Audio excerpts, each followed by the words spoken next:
I want you to imagine, just for a second, that you're holding your smartphone. Yeah. You're out at a concert, or maybe your kid is about to take their very first steps, right? That's a high-pressure moment. Exactly. So you pull out the device, you open the camera, you hit record, and instantly this notification flashes across the screen. Storage full. Oh, no. The absolute worst. Right. And the screen just completely freezes. The shutter won't click. So you start panicking. You try to quickly delete a couple of apps or old videos, but the operating system is just so bogged down by its own maximum capacity that it can't even process the command to clear space. Right. It's like it reaches this state of total cognitive saturation. The system actually needs a margin of emptiness just to function, let alone to take in any new data. Exactly. The device is this incredible piece of modern engineering packed with all this processing power, and it has become entirely useless. And it's not because it lacks value or, because it's broken. Right. It's because it has absolutely zero empty space left to process the present moment. That's such a perfect analogy. Yeah. Because that technological paralysis, that's basically the exact baseline state of the modern human brain right now. Yes. We are just so culturally conditioned to operate at 100% capacity all the time. Oh, totally. We stack our calendars. We consume these endless streams of content. We hoard skills and network connections. It's like we treat any gap in our schedule as this terrifying void that just has to be filled immediately. Right, because if you have free time, you're supposedly falling behind. Exactly. The prevailing architectural model for a successful life right now is strictly additive. Like, we operate under this assumption that to acquire power or to gain mastery over our lives, we just have to continuously stack bricks. Just keep adding more. Right. But when you examine the actual cognitive load required to sustain that structural fullness, you realize exactly why we are experiencing this generational epidemic of burnout. The human system is freezing. Which is exactly why we're pulling from a completely different blueprint for our deep dive today. Yes. We are going way back for this one. Way back. We are looking at a highly concentrated analysis of Chapter 4 of the Tao Te Ching. Which is just an incredibly profound piece of work. It really is. This is a text written roughly 2.5 millennia ago, and yet it correctly diagnosed our modern exhaustion. It basically argues that our obsession with accumulation is actually destroying our potential. It really flicks the whole script on how we view success. It does. So our mission for you today is to decode this state of Tao and examine how deliberately engineering emptiness into our lives might actually be the only viable antidote to this paralysis of information overload. But to really get into this, to dissect this philosophy that fundamentally dismantles our understanding of endurance and power, we kind of have to strip away a lot of Western theological baggage first. Oh, for sure. We have to reset our definitions. Right, because the source text is very explicit right from the opening lines. Yeah. The Tao is not an entity. It's not an anthropomorphic figure. It's not some deity sitting up there in judgment. And it's definitely not a tangible object you can touch. It isn't a narrative character that we can bargain with. Far from it. The text really defines the Tao as this unseen underlying source of all reality. It's more like an operational physics of the universe, rather than a personal creator. Okay, let's unpack this. Because the source material navigates this concept through a few distinct frameworks, right? Yeah, builds progressively. First, we get this imagery of an inexhaustible, bottomless well. Then we are confronted with this pretty staggering philosophical claim about a system that predates the concept of a creator entirely. Which is a huge concept to wrap your head around. Huge. And then we look at the actual material mechanics of how softness neutralizes hard obstacles. And finally, the text kind of forces us to translate all these macro-level universal laws into a super specific protocol for, dealing with a Tuesday afternoon when you've just hit a complete psychological wall. Right, taking it from the abstract to the intensely practical. Exactly. So let's start with that opening framework because it attacks our modern additive mindset right out of the gate. The source text introduces the core metaphor of Chapter 4 by comparing the Tao to an empty vessel, or an inexhaustible well. Right. But the defining characteristic that the analysis highlights isn't the structure of the well itself, it's the unseen, invisible space within it. The text basically argues that the true magic, the actual power of this vessel, resides entirely in its emptiness. because the physics of a vessel dictate its utility. Like if you have a bowl and it's already filled with water to the absolute brim, its utility as a receptor is basically over. Right, you can't put anything else in it. Exactly. It's static. It can't take in a single drop more without spilling over. So the text posits that because the Tao is inherently empty, it possesses the substance of infinite possibilities. You're always ready to receive. Right. It retains this continuous, unending capacity to receive, contain, and nourish, precisely because it refuses to ever reach a state of fullness. It's the difference between a closed system and an open one. But taking this from a philosophical abstraction to a modern lived reality is really difficult, because telling someone today that their ultimate power lies in emptiness triggers an immediate defensive reaction. Well, absolutely. It goes against everything we're taught. Right. I mean, if you are listening to this right now on your commute and you're juggling a demanding career, maybe a mortgage, family logistics, you have been taught since kindergarten that emptiness equals failure. Right.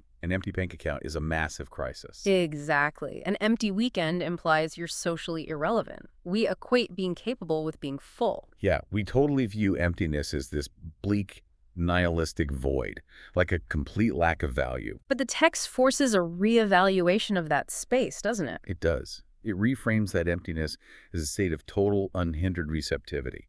And what's fascinating here is that in cognitive psychology, we actually see a direct parallel with working memory depletion. Oh, really? How so? Well, think about when a person enters a negotiation or maybe a creative project or even just a basic conversation with their partner. If they go in completely full of their own preconceived strategies, their own anxieties, and these rigid desired outcomes, they exhibit the exact traits of the full vessel. They can't take anything new in. Precisely.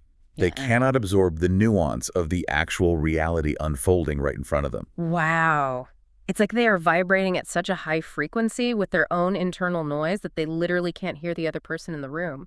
That's a great way to put it. I mean, if I walk into a meeting totally convinced I already know exactly how it's going to go, I am completely blind to the subtle shifts in the room that might actually offer a better unexpected opportunity. The fullness just makes me rigid. And rigidity is the enemy of adaptation. The inexhaustible well described in the text never dries up because it isn't hoarding water. It doesn't trap the resource. It serves as a conduit. Conduit, right, not a container. Exactly. The power doesn't come from demonstrating how packed with knowledge you are. Real, enduring power comes from deliberately cultivating a psychological state of emptiness so you can process new data sets without the friction of your own ego getting in the way. Man, that's powerful, but when you scale up that idea, this massive, invisible, empty conduit that nourishes the entire system of reality, you inevitably run into the question of origin. The big where did this come from question. Right. If this empty well is the source code of the universe, where does it come from? And the source text points to this specific, incredibly dense statement from Lao Tzu that completely upends our traditional expectations of how the universe is structured. Yeah, this is a heavy one. He writes, and I'm quoting here, "I don't know who created it. It existed before God." That is just a staggering conceptual leap, especially when you place it against Western theological traditions, right? Where a singular personal creator is basically the unchallengeable genesis point of all existence. It really throws a wrench in that whole paradigm. It does. But the analysis provided in our source text is very careful to contextualize this. When Lao Tzu refers to the Tao existing before God, or before the ancient Chinese concept of Di, the sovereign Lord, he is establishing a fundamental hierarchy of reality. He's kind of stripping the universe of its narrative personality. Yes, exactly. Yeah. He is defining the Tao as the universal order, like the highest natural law. The argument here is that before the heavens solidified, before the earth formed, and long before human beings conceived of deities to explain, say, the terrifying randomness of the weather. Right. The lightning strikes and we think someone is mad at us. Right. But before all that, this fundamental mechanistic balance was already governing reality. It is the absolute bedrock. It has no personal identity, no face, no name, and most importantly, no emotional volatility. And that lack of emotional volatility, I think that completely alters how a human being interacts with the world around them. How so?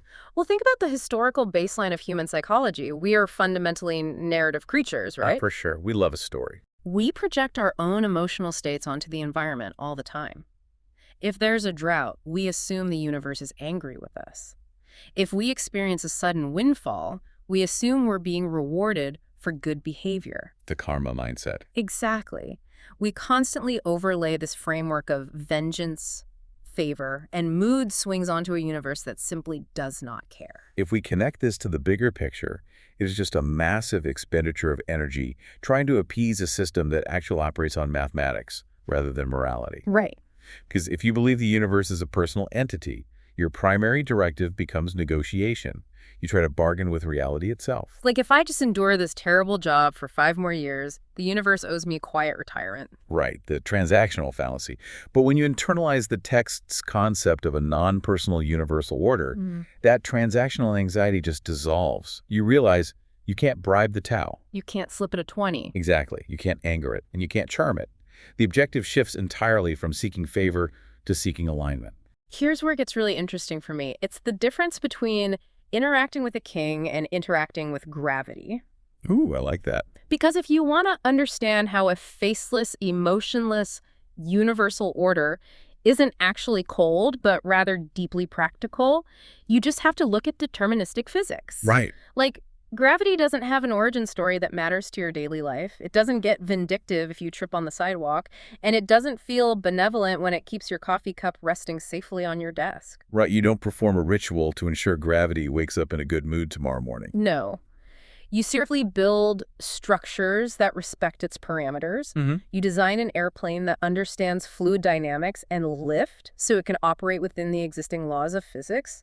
You don't bargain with gravity, you just align with it. And there's a profound comfort in that. Yeah. The immense relief offered by this text is the realization that you are already operating within an ancient, unshakable balance. You don't have to reinvent the wheel. Exactly. You don't have to single-handedly invent the rules of your own existence. You don't have to force reality to bend to your willpower. Your only task is to stop fighting the underlying physics of the system and just find its rhythm. Which naturally leads us to the question of mechanics, right? Right. If the universal order is the ultimate governing physics of reality, how does it actually exert its influence? Because in our modern paradigm, we inherently equate supreme power with applied force. You definitely do. I mean, the architecture of modern success is built almost entirely on aggression. Think about the business world, hostile takeovers, aggressive market capture, explosive disruption. Move fast and break things. Exactly. But the source text argues that this type of kinetic explosive energy is fundamentally fragile. Yes. The text pulls a specific phrase from chapter 4. Blunting the sharpness and untangling the knots. Which is such vivid imagery. It really is. It's a vivid depiction of how this power operates, and the source notes a very particular behavioral trait here. The Tao operates without harshness. The Thai analysis of the text actually uses the term krachak huk huk, which points to a complete absence of abrupt, aggressive, or violently sudden movements. It is the ultimate study in fluid dynamics, which is why the primary metaphor employed here is water. Water is always the go-to Taoist metaphor. And for good reason. Water flows slowly. It yields to hard obstacles, literally mapping itself to the contours of a rock rather than attempting to smash through it. Right. To the untrained eye, water appears entirely passive. Yet, through hydraulic action and relentless quiet persistence, it possesses the mechanical capacity to erode solid granite. I mean, it carves the Grand Canyon. And it doesn't do it through a sudden explosion of force. It's through an agonizingly slow, yielding, continuous pressure. Exactly. The text is asking us to fundamentally redefine strength here. Because we view softness as a total liability. We do. But the philosophy of the Tao positions softness as the ultimate, enduring superiority. Because think about it, the sharp, abrupt force, the explosive aggression, it inevitably encounters a harder material eventually, and it shatters. The bulldozer eventually breaks down. Right.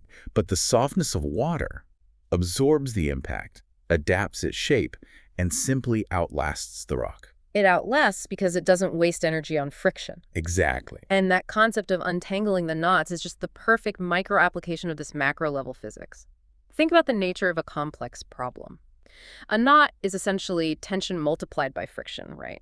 Right. If you hand me a deeply tangled, incredibly delicate gold chain and my immediate reaction is frustration, what do? I pull on it. You yank it. I apply abrupt, sharp kinetic energy to try and force a resolution, and the immediate physical result is that the knot just tightens, the friction increases. If I pull hard enough, the fragile structure of the chain simply snaps. I destroy the system by trying to force it. This raises an important question about how we approach the knots in our own lives. Because the required protocol to untangle a delicate knot like that is the exact methodology the text prescribes. You have to soften. You have to literally soften your approach. You use slow, highly deliberate, gentle manipulation.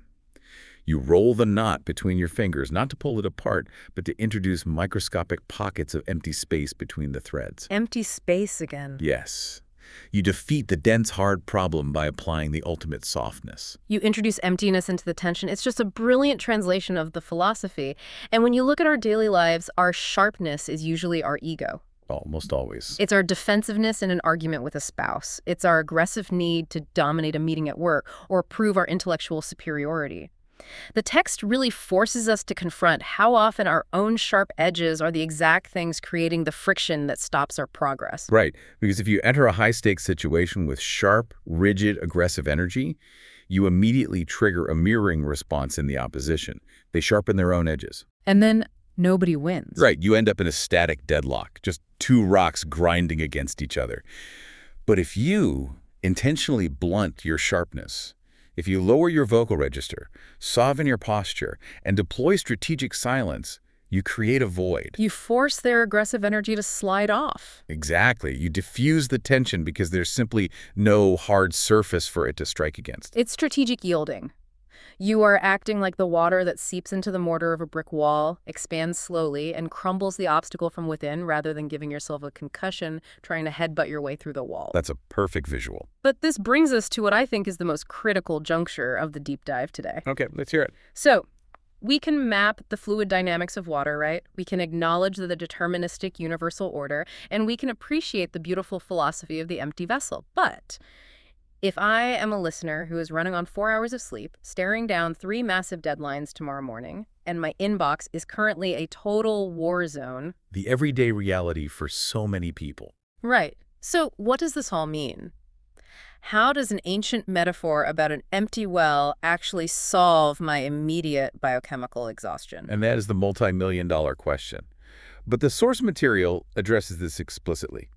It bridges the theoretical physics of the Tao directly to a practical protocol for mitigating burnout. Okay, lay it on us. The text argues that if the Tao is the source of infinite possibilities, and the Tao is inherently defined by its emptiness, then infinite possibility can only be accessed through silence and void. Right. So the remedy provided for a person hitting a psychological dead end is highly specific. You must actively mimic the well. Which means stepping back into the emptiness. Yes. Mimicking the well requires a conscious, deliberate cessation of control.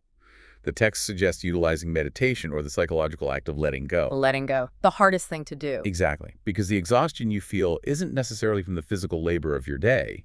It is the cognitive toll of attempting to micromanage every single variable of reality. Yeah. By forcing a cessation of that control, you create an internal vacuum. And the promise of the text is that new possibilities will naturally well up into that void, driven by the same natural law that causes water to continuously rise in a deep, unblocked aquifer. I have to play the devil's advocate here for a second, though. Because for the highly driven Type A listener whose entire life architecture is held together by tightly managed schedules and just sheer willpower, the concept of letting go doesn't sound like a remedy. It sounds like a threat. It sounds like an invitation to total systemic collapse. Yeah. I mean, if you are spinning 20 plates and someone tells you the solution to your arm fatigue is to just drop your hands, that's terrifying. Stepping into emptiness feels indistinguishable from giving up. It does. It requires an immense psychological override. Yeah. We are terrified of the void because we mistake our anxiety for the engine that keeps our lives running. Oh, that's so true. We assume that we stop worrying, the whole machinery halts. It's like being dropped into the middle of the ocean. Okay, Yeah. let's run with that. You are in deep water, miles from shore, and you can't touch the bottom. The immediate, instinctual human response to that environment is sheer panic. Pure survival mode. Right. You try to assert dominance over the water, you thrash your arms, you kick frantically, you try to build a foundation out of nothing to keep your head up. You expend a massive amount of kinetic energy fighting the environment. And the physics of water dictate that a thrashing body loses buoyancy. Exactly. The desperate attempt to control the environment is the exact mechanism that causes you to sink. You literally exhaust yourself into drowning, But if you can override that primal panic, which is so hard. so hard. But if you can force yourself to stop fighting the water, let go of the illusion that you can somehow control the ocean and simply lay your head back and spread your arms, you become still. You become empty. And one house. The moment you stop thrashing, the natural density of the salt water supports you. You float. The possibility of survival, the ability to take your next breath, doesn't come from your frantic effort. It comes entirely from your stillness. That is the precise psychological transition Chapter 4 is demanding of us. We are all out here thrashing through our schedules, exhausting ourselves in a desperate attempt to stand on water. Yes. Mimicking the well is the decision to float. It is trusting the underlying physics of the Tao to support you when you finally stop fighting it. But the implementation of this, and I think this is key for the listener, it doesn't require abandoning all your responsibilities or, moving to an ascetic retreat in the mountains. No, not at all. It's about engineering microvoids into your daily architecture. Microvoids, I like that. What does a microvoid look like in a practical sense on a Tuesday at 2 p.m.? Basically, it's the intentional activation of the brain's default mode network. Like when you hit a wall on a complex project at work, your instinct is usually to apply more sharp force, right? Right, stare at the screen harder, drink more caffeine, try to force a solution. Exactly. But mimicking the well means deliberately breaking that friction. You step away, you take a 10-minute walk without your phone, you explicitly forbid your brain from actively processing the problem. You create a temporary artificial emptiness. Yeah. It's basically the shower thought phenomenon. Oh, 100%. The solution to the deeply tangled knot almost never arrives when you are actively pulling on it. The breakthrough bubbles up into your consciousness the moment you step into the shower and let your mind go completely blank.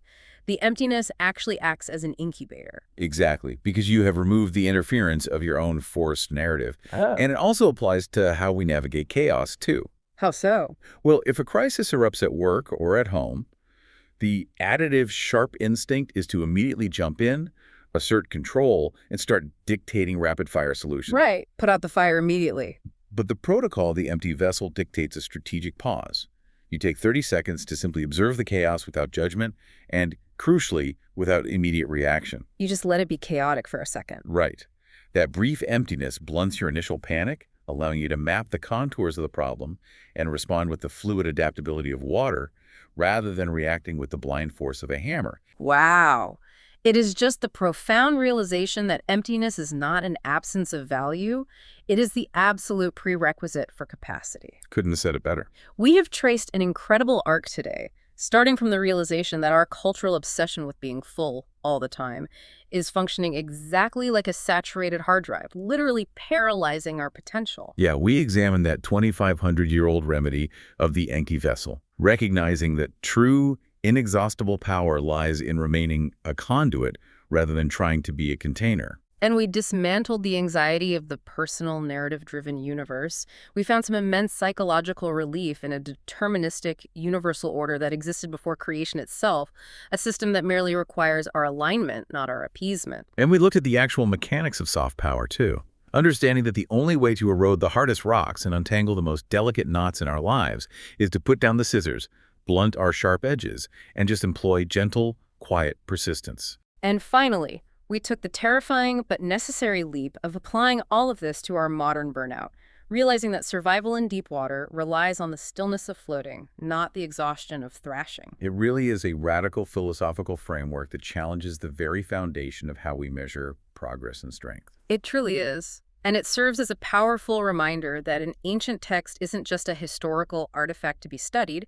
It is a highly calibrated tool designed to alter how you navigate your reality tomorrow morning. Exactly. It's meant to be used. But before we finish up today, before you plug back into the relentless noise of your schedule, I want you to sit with a question pulled directly from the core of this text. Leave them with something to chew on. Always. I want you to look at your life, with all of its tightly packed obligations and endless spinning plates, and ask yourself this: what specific, deliberate kind of emptiness can you engineer into your day-to-day that will finally create the space for your greatest possibilities to emerge? That's the real work right there. It is. Thank you for joining us on this deep dive into the Tao. Take a breath, let go of the friction, and try to leave a little room in the well.